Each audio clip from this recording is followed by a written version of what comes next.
right, hello and welcome to Adventures in Lollygagging. We are playing. We're playing Delta Green tonight. I was about to say we're playing Adventures in Lollygagging tonight, and there's just going to be this constant loop going back and forth. Uh, but yeah, we're playing more Delta Green. If you watched us last night over on Garblike Games, we started up a new thing there. So for the next for October, I'll be running 2 Delta Green games a week. So it's not just players who are going to be losing sanity. It's me, because that's a lot to keep track of. So, but this game's awesome, and yeah, let's get going. We've got a tight time frame tonight, so I want to see how much we can get through.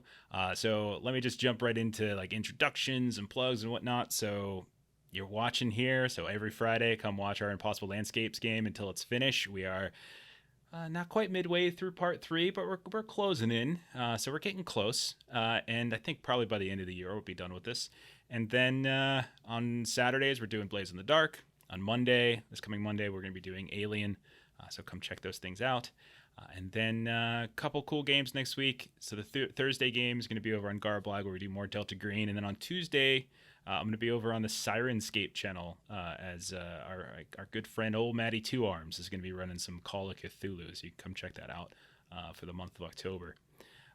So that out of the way, let's introduce characters. Let's go by fast. So here, I have one question I just want to ask, because I have Bonds are on my mind because we were doing a bunch of Bond stuff last night, and so the Bond. So my question is,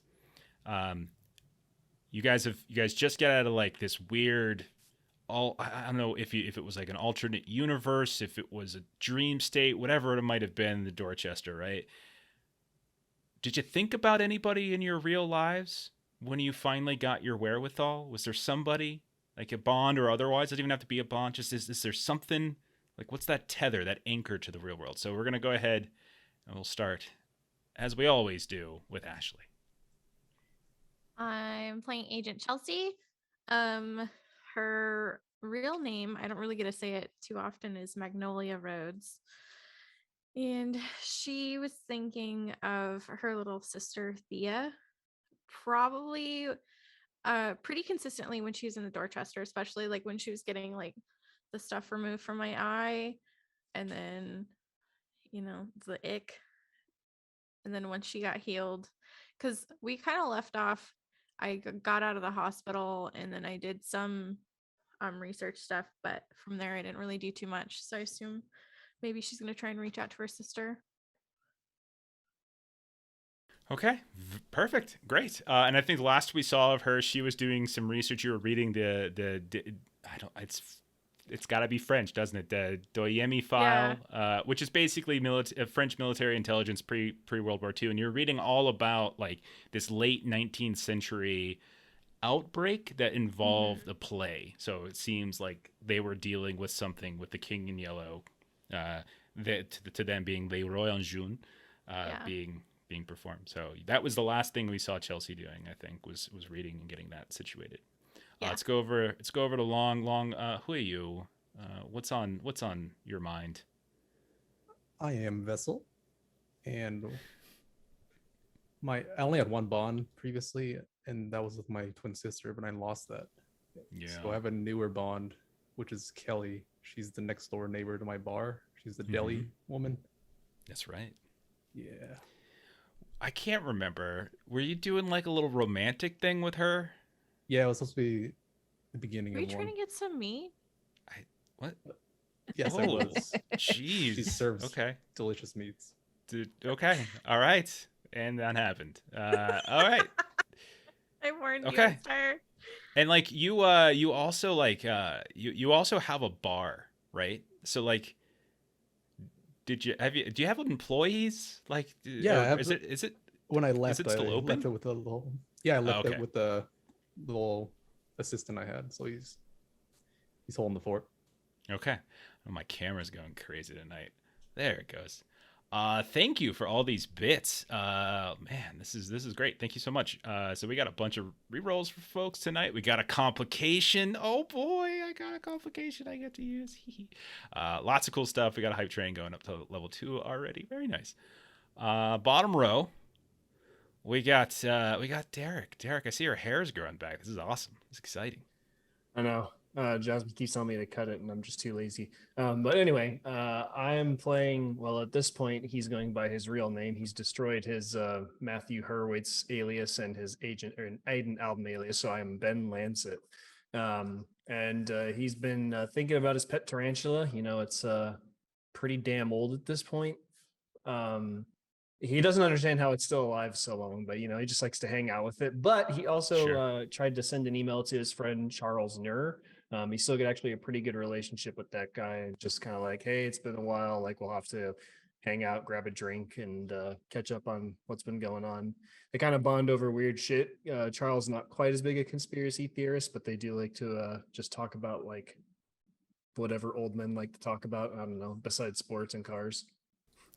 I made the mistake of Googling how long do tarantulas live, and now I'm seeing these terrifying looking images of yeah, it's great. It's great. But looks like around 20 years, I think, give or take. A female tarantula can live 20 to 25 years.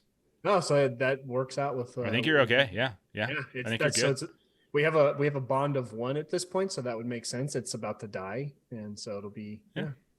Oh, thank you for all the gift subs people throwing out. Really, really appreciate that. You guys are really generous tonight. It's awesome. Okay. So yeah, I remember the Charles guy. Was he your former mentor when you were working back at the old one, or is he the one that taught you the electronics security stuff? Yeah, he was my mentor in electronic security systems. Gotcha. And then we just kind of hit it the off home scene stuff from that. Yeah. Okay, perfect. And then finally we got Melissa with Fawn. That's me. I'm Melissa. Go ahead. So Agent Fawn, she's the historian, archaeologist, works for the National Park Service. So in terms of bonds, you know, the biggest focus for her was her sister, because that happened in between chapter 1 and chapter 2.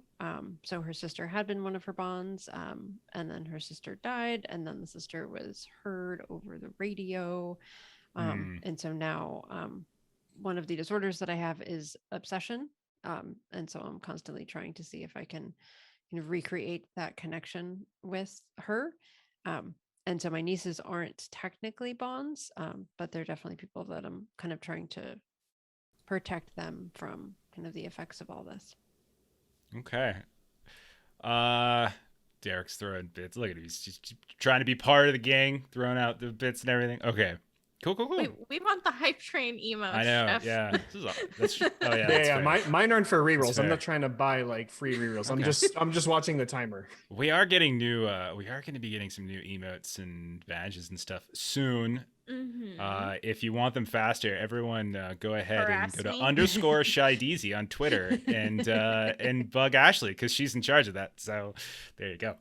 All right. Let's get started. So quick summary as fast as I can.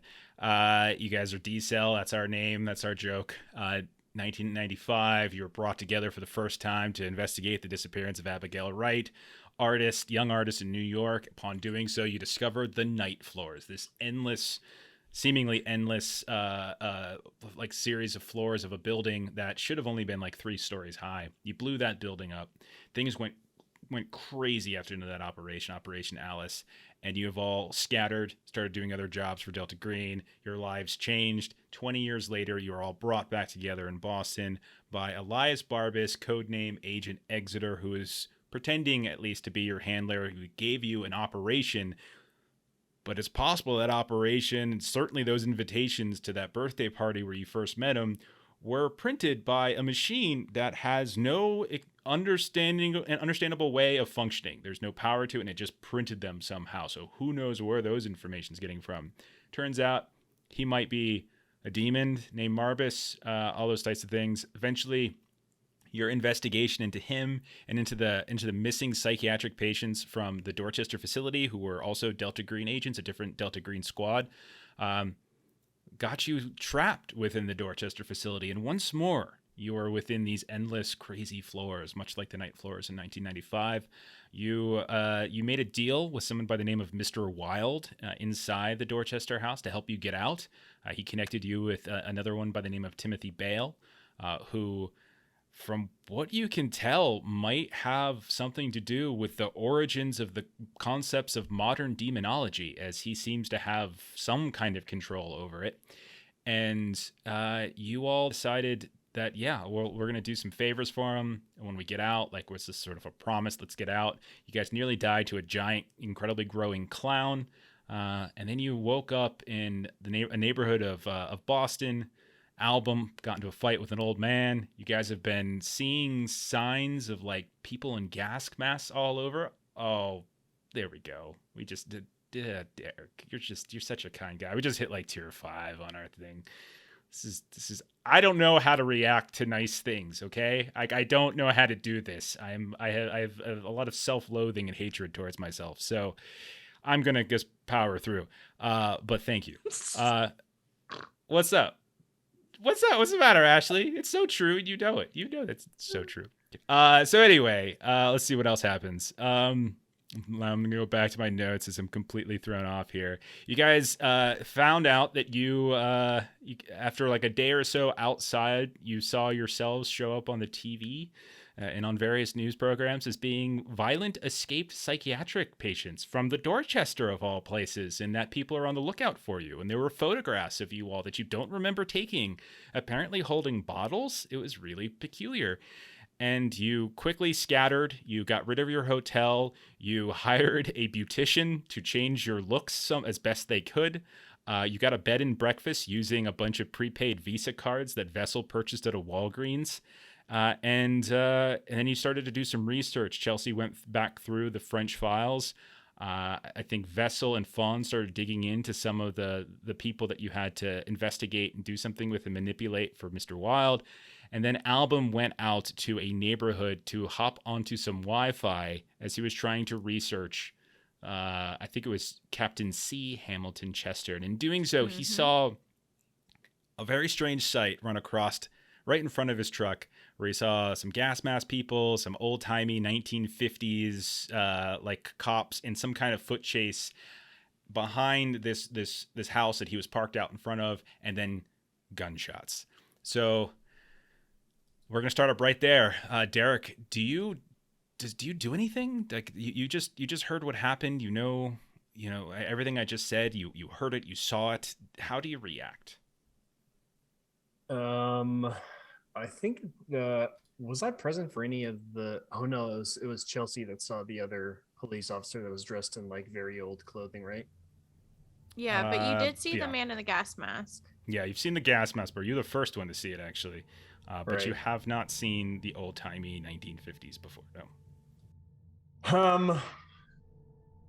Could Album make? I think at this point, Album would kind of know that like he's losing his grip on reality, and so can I see if anyone else in the neighborhood is like reacting to these like gunshots or like Sure. any of these sounds that I've heard? Your alertness is fairly high, right? You got plus 40, 71. right? Oh yeah. You look around, you don't see any lights that are suddenly going on. You don't see anyone popping their doors open.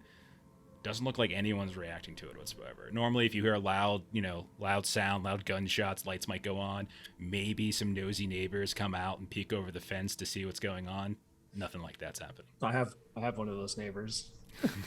Okay, and so they ran like in front of my truck and then out of view between like two houses. They ran up the lawn, behind the house. You lost sight of them as it's basically going dark. Like it's essentially dusk right now and turning into night. So the sun is setting. You kind of lose them as they go around the house, and then once they're out of sight, you hear the gunshots.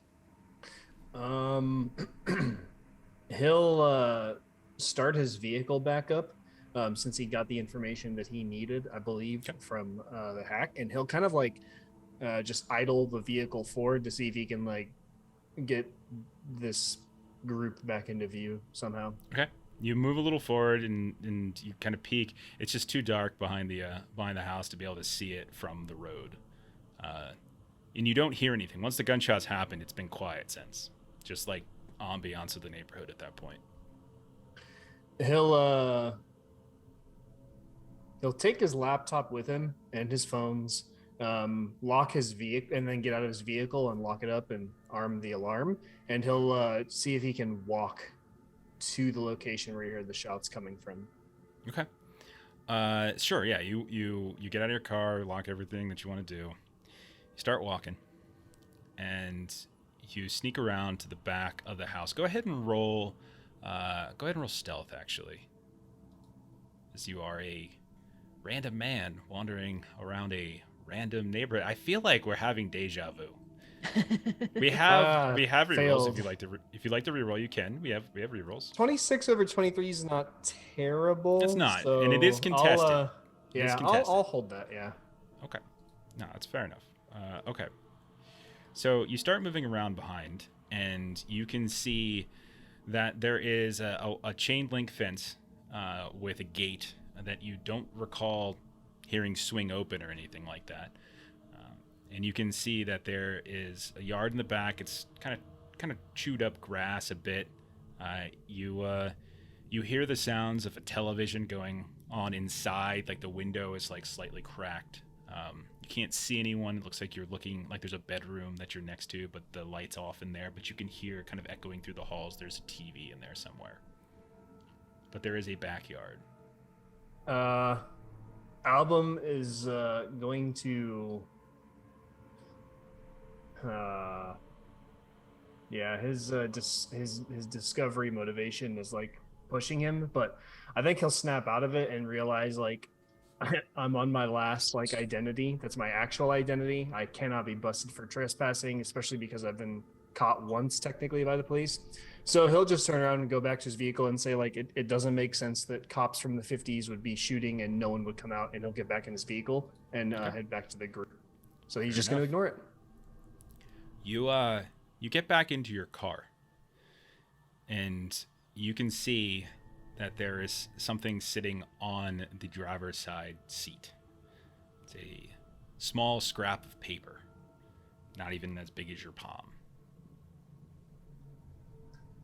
This is why I lock the door and arm the alarm. So Album, of course, he can see through like the window before he opens the door. Mm-hmm. You can see it. It's right there. He'll look around to see if he can see anybody observing him. Nobody. No, your alertness is high enough. You don't see anybody. Okay. It looks like a receipt. Oh, okay. He'll unlock the door and pick it up. Okay. You pick it up, and you take a look, and it's a receipt for the Boxer Hotel. You can see on the back of the receipt, someone, maybe you, maybe somebody in your party, doodled there's a small little image, little doodle of a window in a bed. There's a lump in the bed with several Z's floating upward and outward and kind of getting more diminutive as they go out like that, or maybe even getting larger as they go out, as if someone's sleeping. You can see that you can't see like a head of the person, you just see the Z's, but you see them kind of like grasping something in their hands, like they're a child holding a teddy bear, but it's not a teddy bear. It's, you think like a circular globe of some kind. It's a rough sketch, but it's not a bad one nonetheless. And when you flip it over, you can see that the price on the receipt is $616. The Boxer was the place that we stayed at that had the room that kept appearing and disappearing, right? That is correct. Okay. After I had my weird Taco Bell moment. Would I be able to do like any deeper, like maybe like a forensics roll to see if I could discern anything else from this, or is all the information kind of there just in the price and in the doodle? Yeah, you got nothing else. I mean, I would say it looks recent. It doesn't look old. It doesn't. It's not like the paper's not faded or anything like that. You think it's a relatively recent receipt, and that's probably the only extra information you'd be able to discern from it. Yeah, and there's so no, like this there's no receipt date paper, or anything on it. This receipt paper is like current though. It's not like from the like 30s or something, like ye old scroll paper. Does not look like ye old scroll paper, no. Okay. He'll just tuck that away in his wallet, start his vehicle, and head back to the group. All right, and you're adapted to helplessness, right? Yeah. Okay. Adapted to everything. Yeah. Roll a sand test, and as long as you don't crit fail, you're fine. Why you got to put that out there? You scared me for a second. As long as you don't 74, crit I'm fine. Okay. All right. Yeah, because you're adapted, you're fine. Back at the bed and breakfast, the three of you, Chelsea, Vessel, and Fawn, you've been working on various other projects throughout the night. I think it was like maybe a 2.5 bedroom or so, something like that, or maybe 2 bedroom and a den, living room, small kitchen. It's going to cost you a couple $100 a day. You got it really fast. You turned it around really fast. And it's something like 20-25 minutes away from where you had been staying in the Hampton Inn by Hilton. What are the three of you looking to do? It's sunset, night's coming, 7-ish o'clock at night. What are the three of you looking to do? So I would like to see if I can try to do some like Google image searching. Because one of the Gotcha. images coming out was the gargoyles with the Hotel Broadalbin, and that's what we're supposed to be doing. Is we're supposed to be going to the hotel. That's what was said in the poem. Okay.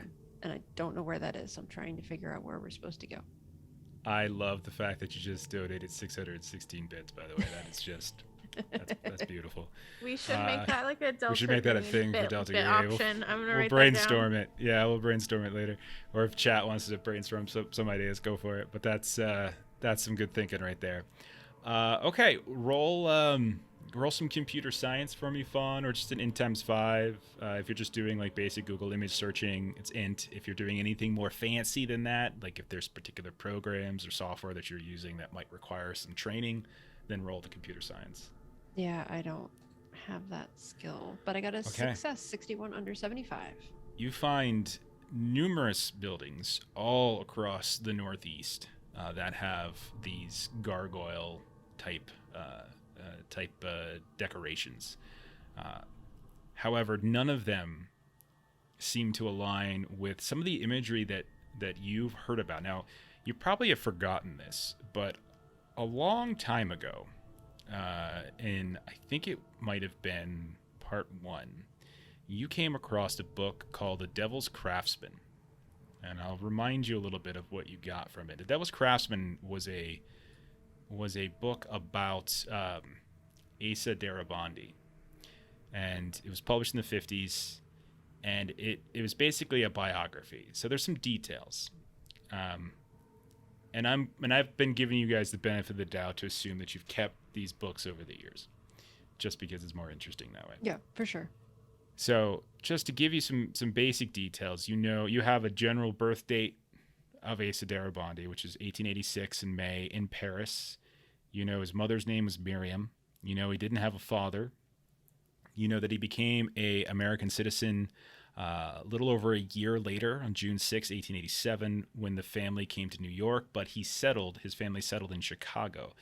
That that little biography of him also talked about his aunt, who was kind of kicked out of the family and onto the streets because she was a bad influence of some kind on him, kind of putting these weird fictional ideas into his head, like he was secret royalty or something like that. And so she was kind of kicked out of the family. It's possible she had a mental illness. Who knows? Now, he was also known, this is where you learn that he was the Picasso of architecture, Right, and he right. crafted those thought buildings and stuff like that. There was the Bellafleur house that he did for the Fitzroy family in Chicago. And you also know that he traveled to New York, and in New York, he got hired by Henry Lundeen. He constructed a building, the Lundeen House, which eventually turned into the McAllister Building. You also know from that book that he checked into the first hotel that he came across when he had headed east, the one that kind of made it distant. That was Hotel Broadalbin. It was one of the first times you heard that thing named. You did some searching for it, and you were never able to find any corroborating information anywhere about this name. But you did find in the book there was an image, and that image it was like reflected in glass, and it showed like a certain kind of Art Deco font for Hotel Broadalbin, and it showed like this almost like a flagpole area in like somewhere in New York that local New York, if anybody was local in the group, would have been able to identify kind of where it was, but there's nothing like the Hotel Broadalbin there. So while you're able to find images of hotels with gargoyles, you don't find anything that's consistent with the description that you were able to find within the Devil's Craftsman or the image, the photograph that you found. Okay. Or what I saw when we were leaving. Like That's that correct. transition out of the door. That's correct. I can't remember if that was you that saw it or if that was Vessel, because I know that Vessel was there the longest and I think he saw the most, but it's possible. We'll assume everyone shared or something like that. Okay. So Chelsea and Vessel, what are the two of you doing tonight? I want to start studying the like Rousseau. I have no idea what it's actually called. My notes, it's spelt horribly, and I don't want to attempt. No, go ahead and tip. It's fun. No. It's fun. What is it No, about? It's that other language. Oh, Tartessian. Yes. The Tartessian dictionary. Yes. Sure. Yeah, that's not a problem. So you can pop that out because you guys do have that. Let me double check to see how long that takes really quick because there are certain study times. I'd like to start it at least. Yeah. Well, yeah. We'll say I can't remember the exact amount of time that's going to take, but let me look it up, see if I can find it. Yeah, you can spend your night on that. Sure. Vessel, what will you be doing? Don't remember if anyone looked up the JC Lynch guy. Yeah, so I had, yes. when we first came out, I did some searching with JC Lentz, and the only description of that was in another book. I don't remember that we followed up with the author, though. I'm trying to find my notes on that. The dictionary, it's going to take you a couple days to go through it all, but you can get a chunk of it. So you're not yet fluent in, or even really well read in it. Yeah. JC Lynns, you said you were looking up? If that's already searched up, I'll just skip on it. Sure. I want to see. I want to look up like Abigail's apartment where it used to be, the building. we blew McAllister up. building? Yeah, McAllister building. I want to maybe look up on like Google Maps, see if like Okay. they rebuilt something. how the Okay. site looks. Yeah. You don't got to roll for that. I think that's easy enough to do. You're not searching for anything hidden. You just look up the address. You know the address probably quite well, and they have in fact rebuilt the building. It's nicer. It's newer. You can see it's got more of a modern flair to it. Doesn't quite fit some of the brownstone aesthetic of some of the surrounding buildings, but yeah, it's roughly the same size. But you can see it definitely looks a little different. If you recall, there were like some gargoyles actually on top of that particular building as well. None of that's there. It looks more sleek and it looks like it's something that's been built within the last 20 years. And it almost sticks out strangely, if not for the fact that the neighboring building that you also kind of took out accidentally because you mistimed or like miscalculated the strength of the explosive. That one also has been rebuilt. And so there's like these two buildings back to back. Now, if you want to try to dig into anything about who lives there, what's running, then that's going to require a roll. Okay, I'll look into it some more then. Yeah, Get a in little times deeper 5. understanding. Yeah, in times 5 will do. As you start trying to figure out who specifically. Okay. So yeah, you actually learn that Art Life is still in control of the building. So it's the same company. If you recall Art Life from part 1, they were basically taking artists and they were giving them affordable living and kind of supporting them in their kind of creations. In the McAllister building, remember there was a painter and Thomas Manuel. There was a couple writers. There's a poet, Michelle Van Fitz, who nearly killed you all. There's a comic artist in Louis Posts. And you remember that Abigail herself was a visual artist. Now, as you're looking into it, you notice that there are, as far as you know, there are 3 residents currently in the building. One's by the name of Louisa Greer, one is Evan Dundas, and one is Thomas Foley.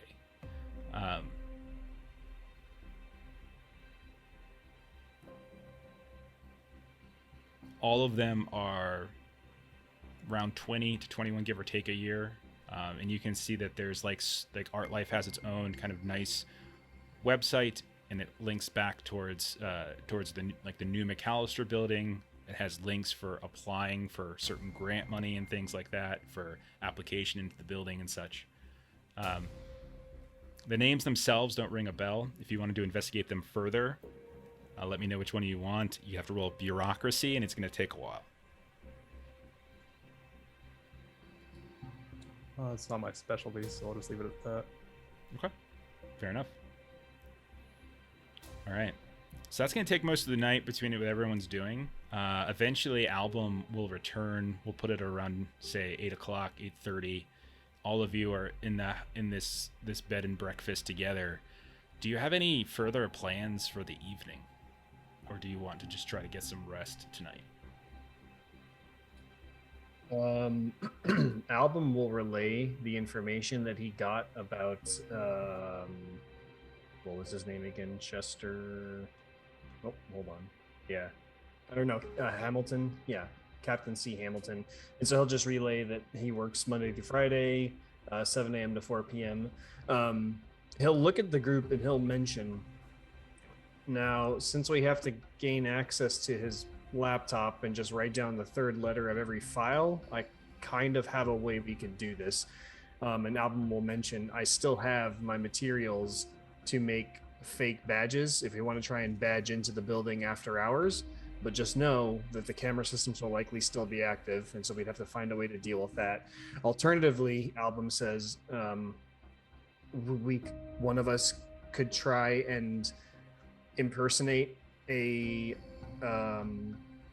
like an IT person and see if we can just check his laptop for any malware, something like that. I imagine that this guy may not be too tech savvy, and so if we don't even need to decrypt his laptop because he already has it unlocked, and just say, hey, we're just stopping by every desk to check that your firmware is up to date, your software is up to date, firewalls, stuff like that, that could be another option. And then Album will kind of just sit down on the couch and say, I'm hungry. Some good thinking. Don't we have some IT specialists here? Chelsea, wouldn't that be you? Chelsea would probably be the best. Yeah. Yeah. Chelsea is gonna ask though, if Album happens to have a police scanner. Cause remember, we're kind of wanted right now. I I don't think you but do, yeah. I think you can download an app. Hold on, let me just Google police scanner app to add to my 2015. Yeah, there's apps back then. Yeah, I know. There is, yeah, 5.0 police scanner. It's got 315,000 reviews, 4.5 stars. This is Album talking. Yeah, I'm looking at it too. Oh, it's wonderful. There you go. I So guess. I don't have a police scanner, but I do have a phone that can download a police scanning app. Okay. Yeah. So I'm reading the features. This will let you know about, like, you'll be the first to know about pandemics, hurricanes, tornadoes, floods, shootings, riots, looting, protests, earthquakes, bombing, terrorism, fire, and crime happening nearby. So you have Yeah, feeds this with isn't active what I alerts. was looking for. All right, let's test it to make sure. Let me just start shooting up the building. No. Wait. I've already done that once, not again. Oh yeah. Okay. Sure. We can say you would use this. That's fine. You can download one of these if you would like. I do think that what we'll do is we'll probably, I don't know, I'll probably have you do like a computer science or something, just to sort of, not right now, but whenever you're specifically like looking to turn it on and activate it or whatever, something like that. We'll So figure can we say something that out. we're all together? And we're Yeah, kinda that's what I wanted brainstorming to do. this Yeah. stuff. Okay. Yeah. Into the night. I'm also wondering if I just want to try to do some social media searches on this Navy guy. Because with the other social media searches, we were able to figure out like where they went to the gym and some of those kind of things. Because I'm wondering if we might be able to, kind of find him and his laptop Yeah. outside of the secure building. Album specifically tried to do that initially and found that the guy didn't have a social media presence at all. So no Facebook, no Twitter, no Instagram, nothing like that. All right. But you do have a location of where it's at. You do know that he works there. You know he's not the commanding officer. You have pictures of him as well. Like the social media hits that you did find were specifically for his employment. Like the site itself has a Facebook. So if you recall, it was NOSC Quincy. which isn't that far away. It's like maybe 40 minutes away from where you guys are at in your bed and breakfast here. And there was also like a gym in the same building, Mhm. like a And that 24-hour had gym in the same that held building different as hours. It the- wasn't 24 yeah. hours, but it was after hours. Yeah, So yeah. you can kind of flag in, flag out. But they were connected, and there's no security on the site. Meaning it's not like a military base. It's just a building complex, is all it is. So, but still expect cameras and locked doors and alarm systems and stuff. Sure, but it's not like there's armed guards and a gate that you need to get through. So Fawn's going to float the idea to the group, that, it sounds like we've got a plan, maybe to try to get over to that building, try to figure out some fake pictures and whatnot for this other couple. But this hotel thing has kind of got me stumped. Do you think maybe we should Vessel, now you see that there's a new building there. Do you think maybe go to the hotel means go back to that building at night? And maybe that's what our next step is supposed to be? That was my initial thoughts. Upon trying to find this building, it did rebuild. Because it does say go to the hotel. And if that's the hotel in the context of whatever world we find ourselves in that is or isn't our world, then maybe that's where we're supposed to go next. What do you I think, want to Chelsea? discourage you from this way of thinking, but at no point was the McAllister building a hotel. It was the Lundeen House, which was a private home for Henry Lundeen and his family, and then it was converted to an apartment building. Just the Broadalbin Hotel was identified to be in New York.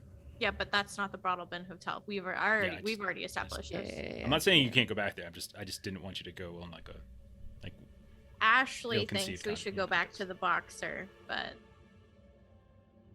Because you want that one building or the room that showed up? yeah. And the receipt that Album received. I was going to say, he actually, when you mentioned the Boxer Hotel, he'll pull his wallet out and say, oh, by the way, locked and alarmed my vehicle while looking for some 1950s cops, just the usual whatever day evening this is. And someone left this without tripping the alarm on my vehicle, and he'll show both sides of it, if in case any of you recognize something he didn't. Yeah, so he hands it over to Vessel. Vessel, you grab it, you look at it. This is half of a Baby Ruth wrapper that he hands over to you. I don't want to alarm you, but this might not be what you think it is. What did you think this was? So Album will describe, it was a receipt that said the Boxer Hotel, price was $616. On the back there was a sketch of somebody in bed with a blanket covering them, so they look like a lump, sleeping with a bunch of Z's coming off. And he'll look around and kind of just with a weary expression on his face, be like, since I was seeing cops from the 1950s that I just eventually didn't follow, I'm assuming that this is something else to you all. I mean, not really, but it sounds like somebody wants us to go to the Boxer Hotel at night. It does. And that is the poem, go to the hotel. So that's the closer of the hotel that we could go to. And I do want to point out, because Chad did ask the question, Album, when Vessel kind of drops it on the table in front of you, it does in fact look like a half of a Baby Ruth wrapper. Okay. Yeah, he'll just exasperated sigh, just like, okay.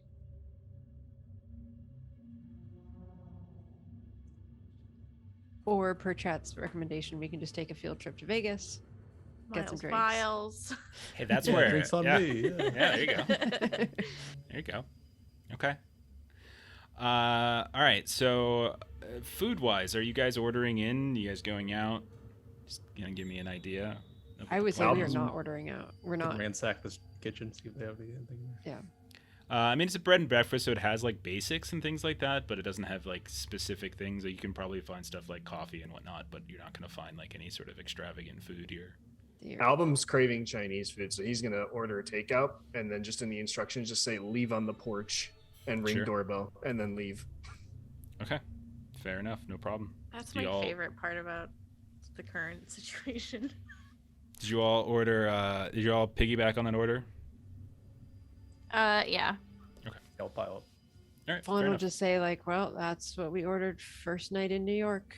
when we were doing this 20 years ago, so seems appropriate. That's true. This is what I ordered when I got initiated. It's true. For a second, I thought you were Good saying that's what memory. we ordered the first time. They're going to tie it to us, and like a lot of people order Chinese food every day. I think we're okay. Oh goodness. I mean, we're paranoid, so It's true. Yeah. it would be too far for that thought to happen. But no, circle of life, Chinese So- food, and Abigail Wright. Album, I'm gonna say maybe you used your computer to look up nearby Chinese restaurants and stuff to get it. You notice you've got an email in an inbox that you don't regularly use. It's one that you only. It's like this isn't Album. This is your personal email. This is people who actually know who you are. And you recognize the address immediately. It pops up, Charles Nur.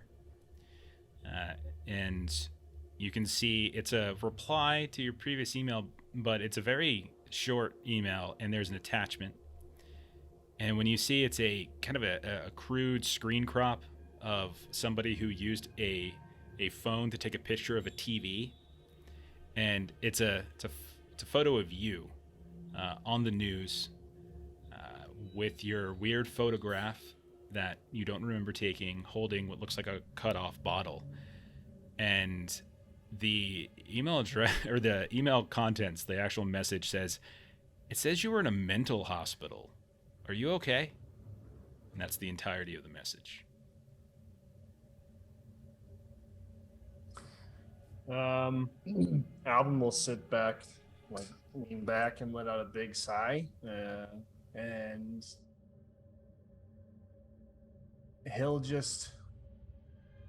he'll open up a draft and he'll type out just, that is a picture of me, but I have not had any recent stays in the psychiatric hospital, although and he'll put in parentheses, though I recognize that when you deny something like this, that just makes it look even worse. And then he's just going to end the email with, honestly, I have no idea who's doing what. And I know it sounds incredibly weird, but I don't know what's going on, and it's got me curious too. And then he'll actually mention to the group, and he'll read both the email he got and the draft that he has typed up. And Album at this point, because he's tired and hungry, he's like, I don't know, is this a good idea, or should I just act like I didn't even read it? He won't mention his personal name because he's still keeping that to himself. Did you say who this is from? Is somebody you know? Yeah, so somebody that trained me in electronic security systems, and then we just kind of hit it off on being tech geeks at some level. Considering we're currently wanted, I would not reply. You can just leave it unread. Yeah. Okay. So yeah, Album will just leave the draft like save, but he won't send it. Okay. Vessel's got really high alertness. Maybe you're sitting next to each other on a couch or something like that. You kind of peek, Vessel, and you can see that the sent folder you can see like the parentheses like next to each of these folders that kind of tells you how many messages are in there or whatever. And you can see that the sent thing has over 24 emails. And so you know that like recently roughly 24 emails were sent from this email account. I don't want to get into your personal here, but got some sent emails. Just to confirm, this is like me sending emails to others. Mm-hmm. And This is your account. I didn't notice that. I'm just trying to involve other people. So yeah. Oh. Yeah. I didn't want to make it a lot of people this year. But you see it now. Once he points it out, because you were like typing the email and probably responding and stuff. Then he points it out, and you see it too. Yeah. Now, were these just emails that I sent, or would that be surprising to me as well? Oh, it'd be very surprising to you because you haven't sent any emails, as far as I know. You haven't told me any, but your email account I wasn't sure if it was like flavor. Yeah, Album will say, "What are you talking about?" And he'll open his sent folder. Okay, you see that there are like 24 different emails to various email addresses that I don't think you would know right off the top of your head who they are. Gmail accounts, Hotmail accounts, MSN accounts, etc. And they're from you. And as you're as you're reading them, and like some of them go back a ways too. Like some of them like are the people you haven't even thought about. Like you see some from like your original handler in New York. You see one that's to Thomas Manuel. You see another one that's going to your brother, and then there's a bunch of email addresses you don't recognize, but all of them are the same. As you open them up, you start looking at them, and it's some kind of like a plan. Like it's like hey everybody, just trying to gauge your interest on opening up a new chapter of the Encounter Group in Phoenix, or I'm just gauging your interest in opening up a new chapter in Des Moines. I'm just gauging your interest in opening up a new chapter of the Encounter Group in Miami. And there's like 24 of these to a variety of different places across the country, each of which is basically inquiring about opening up a new chapter of the Encounter Group at these various emails. Oh, And it says that specifically the Encounter Group. It doesn't say Yes. Delta Green. It says the Encounter Group. do you remember what the Encounter Group is? Oh shit! That was the The pamphlet. pamphlet from the The Dorchester house. church. Yeah, Oh. What day of the week is it, Jeff? it's Tuesday.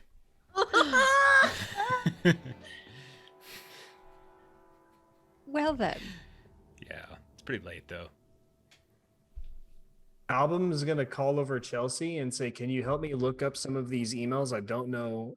And Album's gonna, of course, look at everybody like, "So obviously, I didn't send these emails. Like, I don't remember sending these emails. I guess I could have." That's another story. We'll work that out. Can you help me figure out who some of these people or some of these emails are, Chelsea? Okay. Yes. So, yeah, there's no computer science role needed, but I'll say this: all of you have fairly high alertness and awareness. This, where you're pretty capable of seeing things, but you notice a couple things. So personally, Chelsea, you notice that of some of the emails, there are, for each one of like your bonds, like your sister that you still have, your old like people you work with, old friends, your old ghost hunting pals that you don't really keep in contact with, but the last you heard like they were living here or there. Every one of those places is one of the cities that's mentioned in these emails.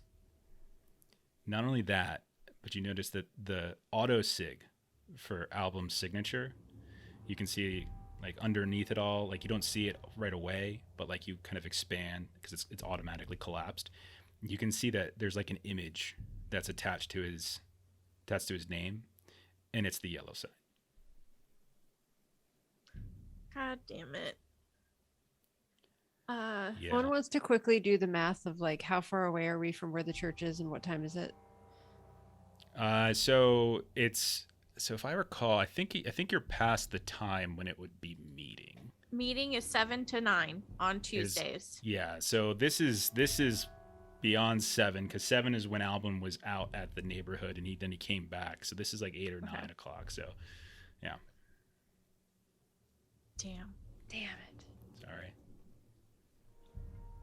But it sounds Son of a like bitch. they're expanding and you're going to be able to kind of go anytime. So it's going to be great. Shit.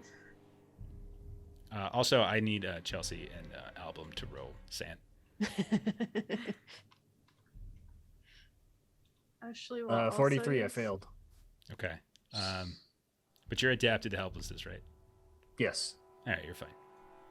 Oh, crit fail, but I am you- adapted. Okay, take one. Just take one. Because it's still very unsettling. But you've seen Stranger Things at this point. I don't mean the show, but you've seen Just Stranger season Things one. at this point. Season one? What? You didn't see the mall I one? gotta go back. There's a mall one. Small. Anyway. Oh, It's past Fawn what is it's just past. so mad. So very, very mad, as Melissa is right now, that we lost track of the days. Mm-hmm. Something That's what happens when very... you get lost in a mental hospital for Damn it. however long we were. Yeah, don't be so hard on yourself. Oh, gosh. You were kind of fixated on grippy socks. Album's just gonna kind of laugh, maybe like not manically, but just like a bit creepily, and he'll just be like, "Well, it's funny how much we're trying to like figure this out when it just doesn't seem to fucking matter. Like, 24 emails just went out. They've got the yellow sign. Like there was a Facebook post from some yutz somewhere in town. Like this shit's just gonna spread. What's the point, man? It's still our job. We're still supposed to try. As far as we know, we're not even employed by our mutual friend anymore. We've gotten so deep, we've got to be compromised, I bet.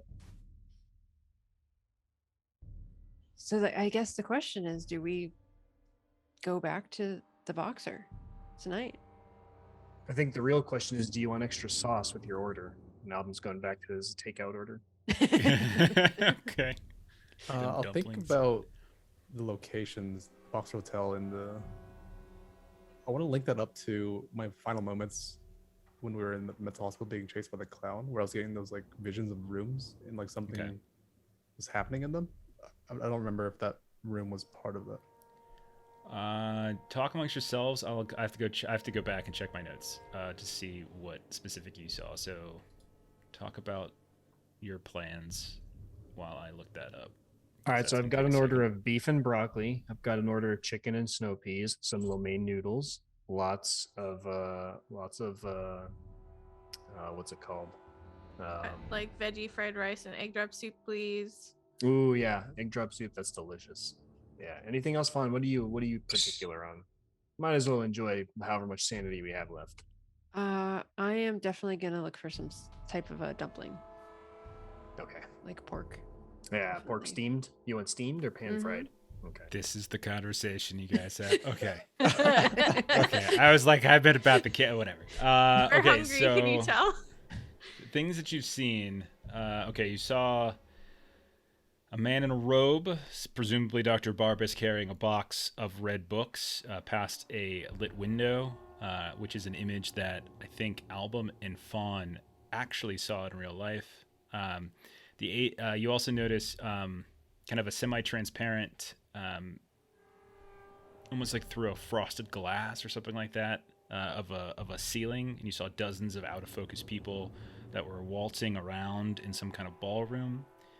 You saw some kind of cafeteria, dingy, with a overweight, balding man that was watching you all run past, and he was standing next to an oversized prop door that you saw while you were in the Boxer Hotel. If you remember, there was that moment in the Boxer Hotel in 616 where a door just appeared, this prop door. That you saw, and that person waved. You saw some stage backdrops and stuff like that from like a play setup, stagecraft, that kind of thing. And I think you might have seen a strange little man in a lavender suit behind a large window, running past. And he was surrounded on all sides by wet, dead, and rotting children. I think those are the only ones you saw.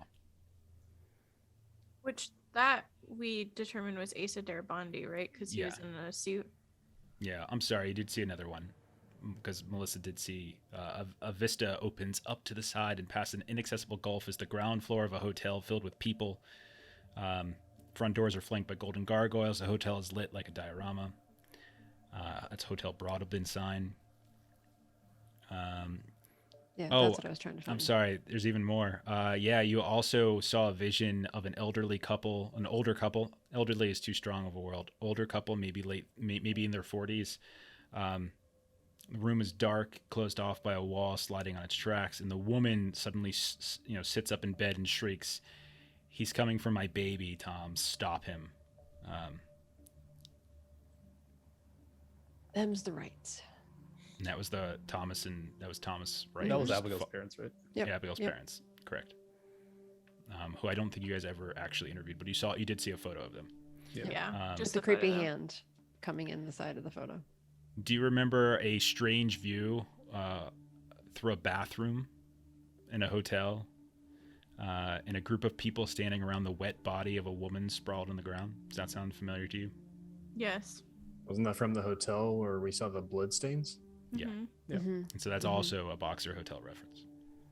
So yeah, Long, to answer your question, there were two references it looks like, to Boxer Hotel. Okay. It's 10 o'clock, 11 o'clock at night. What's the plan? Fawn's unfortunate vote is to go to the Boxer. Right now? Let's not sleep for another night. That's it. But we haven't slept. We have a Previous night. negative. Like, Yeah, you we have a need- mega negative. Album's feeling all right. Other than he's I'm being giving up sarcastic. on the world. We should try to sleep when we're there and see what happens. Well, we already paid for today. I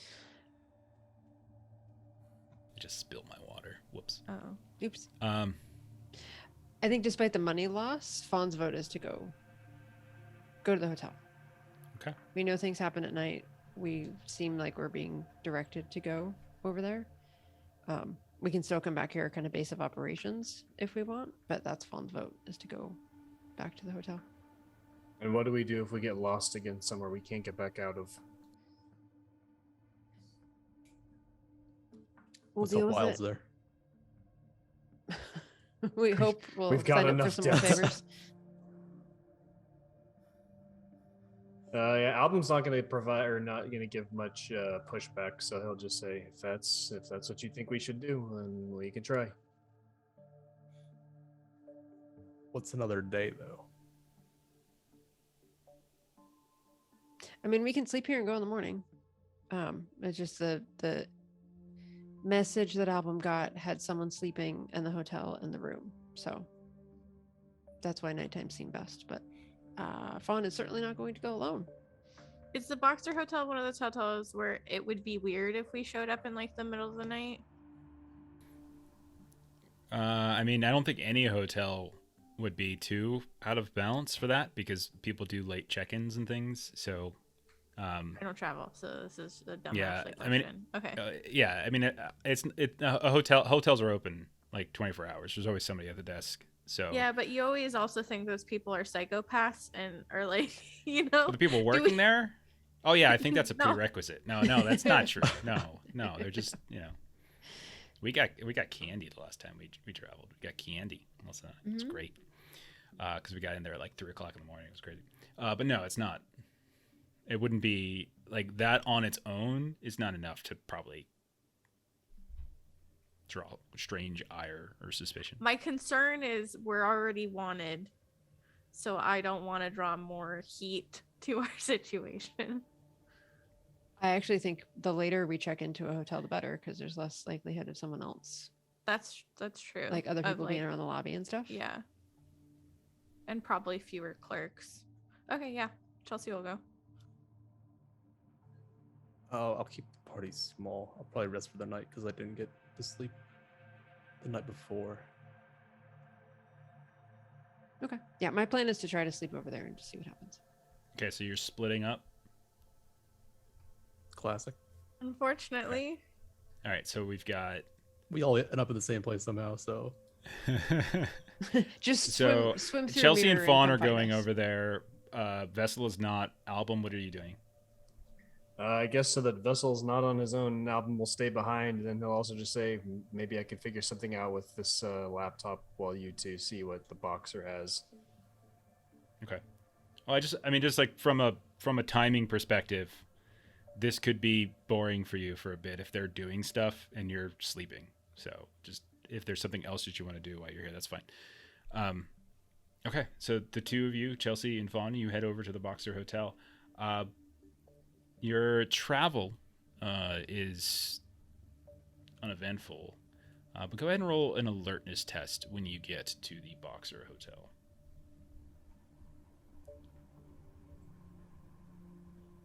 Alertness. Success. 4 under 38. Brit, 1/34. Wow, those are fantastic rolls. So the For two two of you characters drive. that don't have good alertness at all. I know that's why I made you roll it. This is something that I would have given to the other two freely. Okay, so the two of you, you drive. Do you have a car, or are you taking? You walk? Are you taking like public transit? Are you taking a taxi? What's the plan here? I know that Album's got a truck. We established it a long time ago. but I don't think we ever established that you had a rental car. I think we've been saying you've been doing public transit for a while. So are you taking a taxi? Taxi. Yeah, Okay. I never got another car Uber after or I got something. arrested the first time. Okay. So the two of you, you head over to the Boxer Hotel, and as you get there, you notice that, like, it's fairly late at night. It's 11 o'clock at night, and for the most part, like, you don't really there's nothing really in the area that kind of stands out to you too much until you kind of pull into the parking lot, and you see that there is a vehicle, some kind of sedan, that's parked what looks like underneath a tree in the parking lot. And as you're kind of turning in and moving around the corridors of the parking lot looking for somewhere to sit, you notice that there's like this small little flare of orange, and you can see that there's somebody sitting inside that's smoking a cigarette. You see somebody else like opens the door and they step out, and they're kind of like, looks like they're in the middle like of a phone call of some kind. But and like they're in the driver's side, so they're standing on. And then whoever was sitting in the passenger side was kind of smoking the cigarette. One of them looks to be wearing, the one that's standing outside now, you can see is somewhat illuminated by the street lamps that are in the parking lot. You can see it has some kind of Hawaiian shirt on. But what draws your attention isn't that so much as the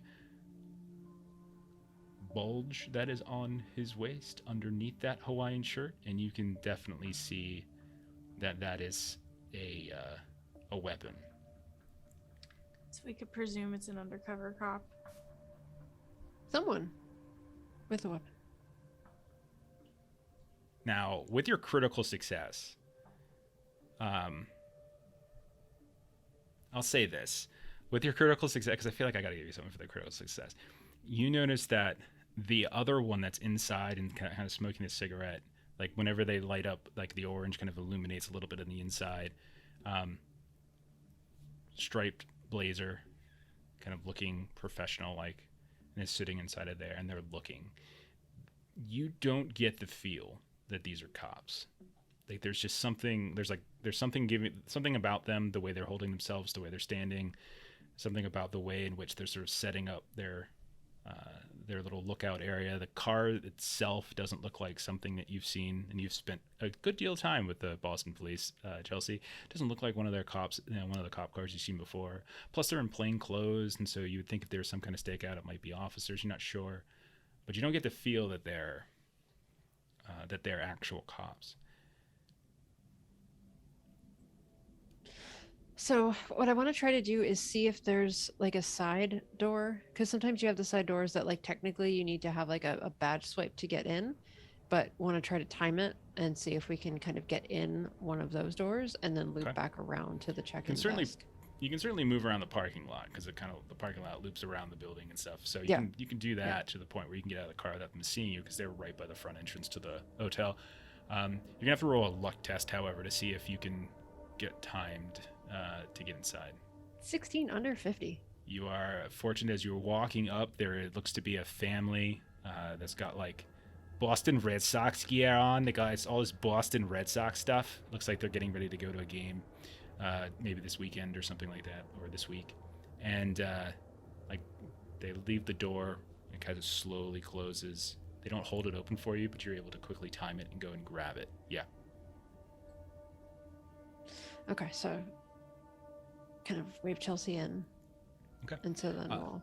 Yeah, I'd like the two of you to roll stealth tests. Oh, I'm not so good at that. Ooh, 28 under 46. 18 over 32. You two are crushing it right now. You are crushing it. You don't need these guys. They're freaking holding you back. Okay. And where are you headed? You're just going right up to the 6th floor? You're gonna go check in? Okay. Or do we want to check in or go to room 616? Okay, let's go upstairs. Okay. So you work your way upstairs. Do you take the elevator or do you take the stairs? Stairs is my vote. Stairs. Yeah. Okay. So you work your way upstairs. You roll something really quickly, privately, so as not to give away what's happening. But yeah, you get up the stairs, get out on the 6th floor. You look down the same hallway that you've been before. There's this kind of cool breeze that just whips past you as the door opens up. You can see the glow of like the exit sign above the door. You can see down the hallway, there's a sign for the vending machines. And you walk down the hall, you pass by what would have been Vessel's room when you were here first, and then you see where Chelsea's room is, and in between them, thereabouts, the room for 616. Is there a cleaning cart, like, in the hallway at all? No, there's not. That's actually what I was rolling for. No, there's not. Damn. Good guess. So So what do you do? Fawn is just going to look at Chelsea and just sort of like, just a deep inhale. Just like kind of taking a deep breath, and she'll just kind of put her hand on the door, eyebrows raised. So, do we want to go into this room? Maybe we'll like open the door and like just look in for a little bit, or do we want to actually check in now? If we can stay here without actually having to check in and have our faces seen, Oh, we want to. I don't know if we want to sleep in that room. that's Fawn's plan. Okay, well, you're in the hallway. Let me know. Are you going in or not? Yeah, Or we're you going just- in. Yeah. Okay. You open the door. It was picked prior, I think. I think it was picked. Either or Yeah. I think you guys picked your way in. You open the door, and you go inside. Back at the bed and breakfast. Album, Vessel, what are you guys doing for the remaining hour or two you have in the night? If it's possible, just like look into some other details. Maybe like, since I've read that, it was the play that I read that was created all collage like, right? Yes, that was called The Phantom Saith. That was completed by Henry Samagina, who created basically a collage of it as it was narrated to him by his dead, bloated father's corpse. I might have So is put it those the- adjectives in the wrong order. Is that the same thing as this play that's been going on, or is that Yes. a different book? Oh, okay. Yes.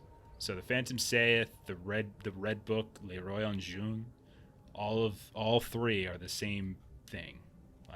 Word for word might not be exactly the same. Some of them, one or two of them, might be cut a little bit short than the other. But yeah, they all describe the same basic story, same plot. So I think at some point, this book is like acting out the play that we're in. So does that like sort of match up to the things we've been doing? It's kind of my line of thought. No. The stuff that you've been experiencing, the stuff that you've been doing, no. You know, the play has to do, in some cases, play has to do with. It seems like the first act seems like a relatively normal kind of interesting play, has to do with like artistry and whatnot. And the second half is when things kind of go a little bit crazier. I have a file I can share with you later if you want to actually read an example of what Oh people God. have speculated the play to be. I But think you're thinking of the fortune cookies from the first half. Yeah, there was First like moments chapter. where like they were like Wasn't writing there out our. type stuff in one of the rooms in the McAllister building that was describing what we correct. were doing? Yeah, that's what. that is Huh. correct. This, however, is not that. You don't see your names. Mm. You see various names. Someone called Phantom, Casilda, a few other characters. Nothing. There's no Chelsea. There's no Vessel. There's no album. It doesn't take place in Boston or New York. Some sort of strange place called Carcosa, reference to a phantom and masks and masquerade. It's got nothing to do with anything you've been doing. Now, you've heard references to things from time to time that thematically or magistically line up, but no, the events, the plot itself, no, it's not what you've been experiencing.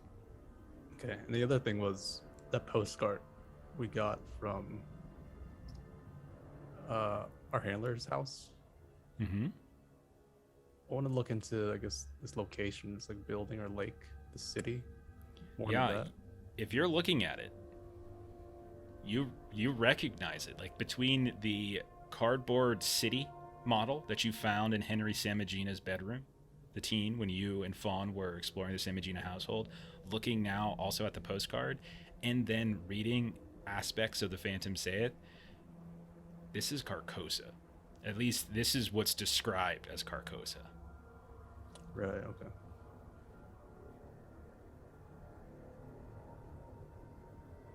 And just to clarify, Carcos is that a real place? Okay. Well, it's an interesting question, isn't it? But no, I mean, if you're thinking like, oh yeah, it's right okay. next to Phoenix. No, it's not Right, like that. No, it's or is it? I don't know. Supposedly Carcosa. Remember when you ate the bug and you had the drug trip? Another point, yeah, you visualize that actually, the same thing. So you've had multiple situations, especially Vessel, You know actually. a lot, yeah. Multiple situations, yeah. Well, he is the Vessel, isn't he? Stop. Lovely weather this time of year. Nervous. Album, is there something you were looking to do? You mentioned something about a laptop or whatever. Yeah, so I think Album wants to do some more digging of other employees that work in this Naval Ops Support Center, just to get a couple of like passable people we could try and impersonate, either myself, Chelsea, or I guess any of us really. Okay, roll computer science.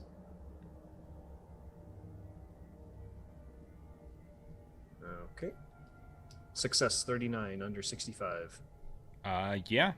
It's gonna take you most of the night to kind of go through and like scour the Facebook page, look at some of the website for NOSC Quincy, kind of compare, see who's there, because some of these Facebook images and stuff, they don't stay there for a very long period of time, so you can see like the time in which they might be stationed there or might be using it as a resource center might not be that long, so it's taking some time to figure out who's like actively there right now, and it would be a legitimate thing that you could potentially, but yeah, we'll say that you have 4, and it's gonna take the rest of your night.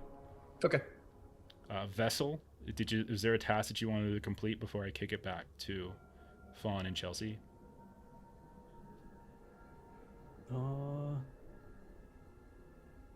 No, I think that was it. Okay. So both Chelsea and Fawn, then you open the door, and what you notice, I mean, it's dark. You flip the light switch on, I would imagine. You immediately notice it looks different than before, but not like in terms of its layout, but from the fact that there are numerous stacked boxes from front to back all over this whole place. Tons of them. Boxes galore. And to the point where moving around the room is kind of difficult. Like you kind of have to like shimmy and move and slide stuff here and there. Tons and tons of them. You can see that even the double beds, like one of the double beds is just completely covered with boxes as well. It basically just looks like you're in like a hoarder's room for some reason. Both of you go ahead and make int times 5 rolls for me, please. Success 61 under 75. Cool. How'd you do? 45 as well? 45 under 80? over 85. Perfect. Both of you, as you kind of maybe peek at some of these boxes, maybe a few of them have their lids off, that kind of thing, you notice that there are some very recognizable items in here. At one point, you see what looks like a 1940s era wheelchair. You see what looks like a college economics report that's in Farsi. You see what looks like an old-fashioned World War II radio. You start to realize that these are the entirety of the items that were in Abigail Wright's apartment in 1995. Both of you go ahead and make a sand roll now. Fuck. Oh, Failure. critical failure.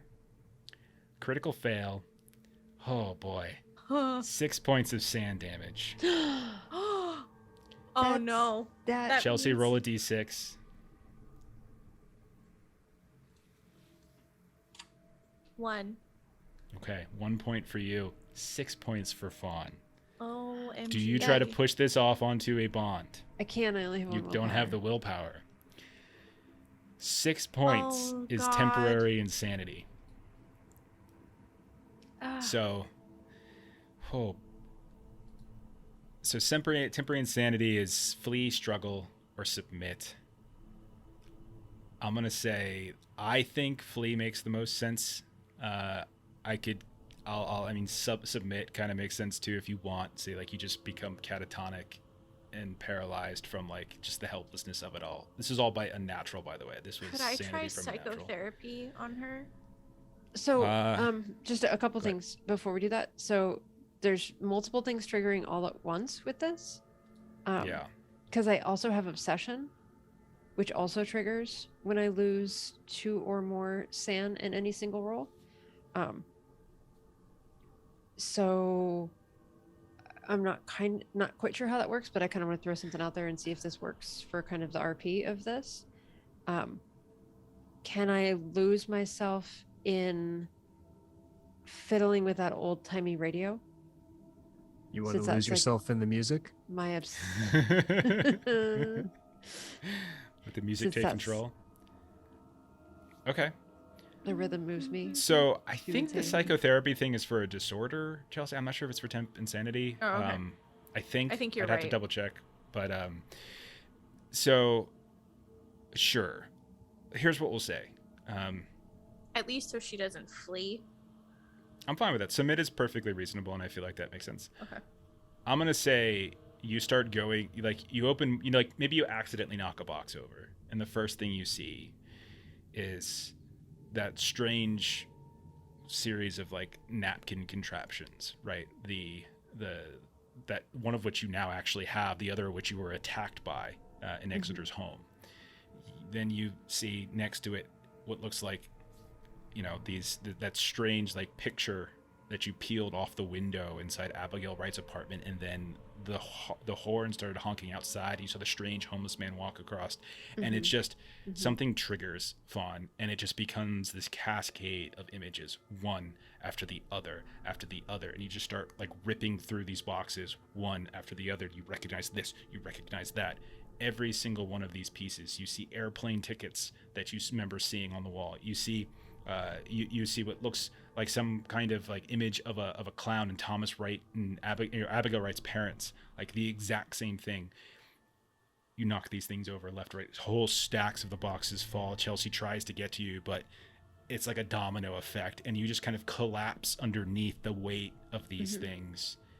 And by the time, Chelsea, you get over to her, she's huddled in the corner of the room by the bed that actually had boxes on top of it.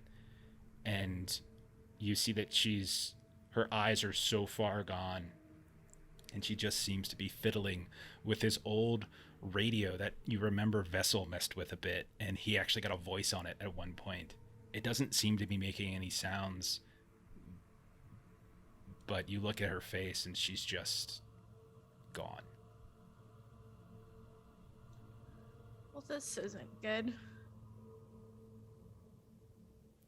Well, considering we didn't get to go through everything in Abigail Wright's apartment, I'm gonna start just searching the boxes.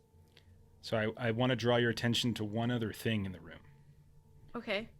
On the other bed, there is something that doesn't appear to be inside of a box, and something that doesn't look Oh no. immediately familiar. It's an odd device, actually. It's about 1.5 Thought meters it's a long. body under the bed. Okay. Oh, we'll get to that in a second. 1 meter wide, about 0.5 meters tall. It's about the size of a table hockey console. It sits flat on the ground. It's got no legs. It's fairly heavy, you think. Kind of difficult to shift around. And as you try to pick it up, it's not easy. You could probably do it if you need to, but you might throw your back out. 50-something-year-old woman. You might need some help with it. The surface of the box seems to be spray painted in a matte black, so it's not very shiny. It appears whole at a glance, but it's actually cut by these barely visible slots and lines and hinges.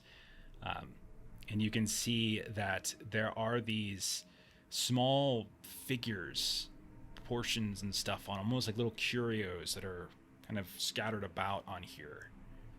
And as you kind of lean down to kind of look at it, it suddenly spins up, and you hear a click and then a snap, and then this small flat curio kind of painting of you pops up, and then a fawn, and then a vessel, and of album. They pop up and they start going through these slots and openings in the surface, and they start moving and spinning and sliding down these various recessed tracks. And as they move, other sets of these flaps begin to spring up around them, creating doors and archways and cityscapes and all sorts of these other imagery. Go ahead and roll sand.